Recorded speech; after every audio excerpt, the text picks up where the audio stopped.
Welcome to news అడ్డా. నేను మీ రామంజనీర్. ముందుగా ఈరోజు ముఖ్యాంశాలు. హైదరాబాద్లోని ఫోరెన్సిక్ ల్యాబ్లో అగ్ని ప్రమాదం. కాంగ్రెస్ వచ్చాక భూముల ధరలు పాతాళానికి పడిపోయాయి. హరీష్ రావు. 6 గ్యారెంటీలు ఒకటైనా అమలు చేశారా? విజయారెడ్డి ఆత్మహత్య కేసు అసత్య ప్రచారం చేస్తున్నారని సోదరుడి ఆవేదన. ఇక వివరాలకు వెళ్తే, నాంపల్లిలోని ఫోరెన్సిక్ సైన్స్ ల్యాబ్లో అగ్ని ప్రమాదం చోటు చేసుకుంది. ల్యాబ్ నుంచి దట్టంగా పొగలు కమ్ముకున్నాయి. మొదటి అంతస్తులోని కంప్యూటర్ ల్యాబ్లో తోలుతూ మంటలు చెలరేగి భవానికి వ్యాపించాయి. దీంతో కార్యాలయంలోకి సిబ్బంది బయటకు పరుగులు పెట్టారు. సమాచారం అందుకున్న అగ్నిమాపక సిబ్బంది ఘటనా స్థలానికి చేరుకున్నారు. 5 ఫైర్ ఇంజన్లతో మంటలను అదుపు చేసేందుకు తీవ్రంగా శ్రమిస్తున్నారు. ప్రమాదానికి షార్ట్ స్క్రూట్లే కారణంగా తెలుస్తోంది. ఘటనా స్థలానికి నార్త్ జోన్ డీఐజీ శ్వేత, ఖైరతాబాద్ జోన్ డీసీపీ శిల్పవల్లి చేరుకొని పరిస్థితిని సమీక్షిస్తున్నారు. కేసీఆర్ పాలన వల్లే తెలంగాణ రాష్ట్రంలో భూములు ధరలు పెరిగాయని బీఆర్ఎస్ ఎమ్మెల్యే మాజీ మంత్రి హరీష్ రావు అన్నారు. కాంగ్రెస్ అధికారంలోకి వచ్చాక భూముల ధరలు పాతాళానికి పడిపోయాయని విమర్శించారు. గజ్వాల్ మున్సిపల్ ఎన్నికల ప్రచారంలో హరీష్ రావు పాల్గొన్నారు. ఈ 2 ఏళ్లలో కాంగ్రెస్ ప్రభుత్వం చేసిందేమీ లేదు. కేసీఆర్ తీసుకువచ్చిన ఎన్నో మంచి పథకాలను బంద్ చేశారు. కాంగ్రెస్ పాలనలో రైతులకు యూరియా దొరకని పరిస్థితి. కాళేశ్వరం ప్రాజెక్టుతోనే మెదక్ జిల్లాకు నీరు అందుతోంది అని అన్నారు.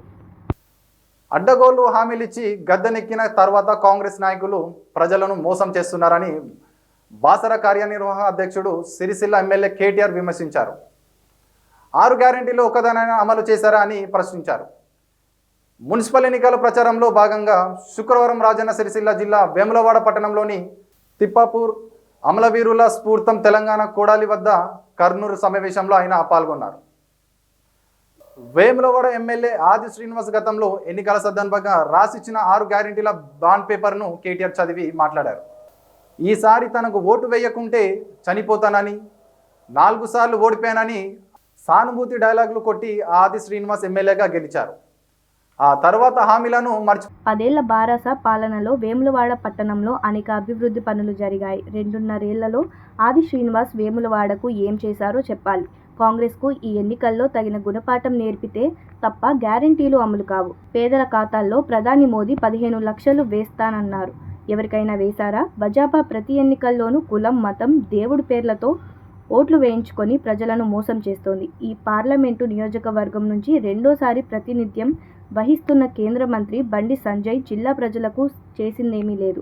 కాంగ్రెస్ వాళ్ళు మహిళలకు ఉచిత బస్సు అని చెప్పి పురుషుల వద్ద డబుల్ ఛార్జీలు వసూలు చేస్తున్నారు.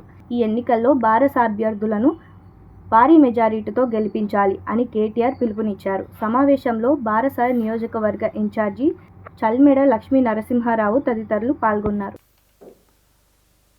హైదరాబాద్లోని చెర్లపల్లిలో వారం క్రితం సాఫ్ట్వేర్ మహిళ ఉద్యోగి విజయారెడ్డి తన 2 పిల్లలతో కలిసి రైలు కింద పడి ఆత్మహత్య చేసుకున్న ఘటన మిస్టరీ ఇంకా విడలేదు. ఈ ఘటనపై కొన్ని యూట్యూబ్ ఛానల్స్ తప్పుడు కథలు ప్రచారం చేస్తున్నాయని విజయారెడ్డి సోదరుడు చిరంజీవి ఆవేదన వ్యక్తం చేశారు. ఛానళ్లపై ఫిర్యాదు చేయడానికి మేడిపల్లి పోలీస్ స్టేషన్ వచ్చిన ఆయన మీడియాతో మాట్లాడారు. విజయారెడ్డి పిల్లలు చేతన్ రెడ్డి, విశాల్ రెడ్డి మృతిపై మేం డిప్రెషన్లో ఉన్నాం. మా చెల్లెలు ఆఫీస్ వర్క్పై చాలా బిజీగా ఉండేది. టీమ్ లీడర్ కావడంతో 14 మందితో వర్క్ చేస్తూ డిప్రెషన్లో ఉండేది. వారి మరణంపై ఇప్పటి వరకు ఎలాంటి అనుమానాలు లేవు.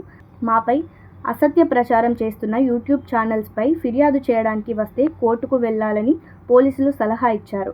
అసత్య ప్రచారం చేసిన ఛానల్స్పై హైకోర్టులో పరువు నష్టం దావా వేస్తామని తెలిపారు.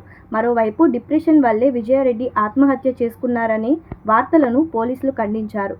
ముగ్గురి ఆత్మహత్యకు అసలు కారణం ఇంకా తెలియలేదన్నారు. కేసు దర్యాప్తు పూర్తయ్యాక వివరాలు వెల్లడిస్తామన్నారు. ఇప్పటి వరకు ఉన్న అప్డేట్స్ మరిన్ని వార్తలతో మళ్ళీ కలుద్దాం. నమస్కారం.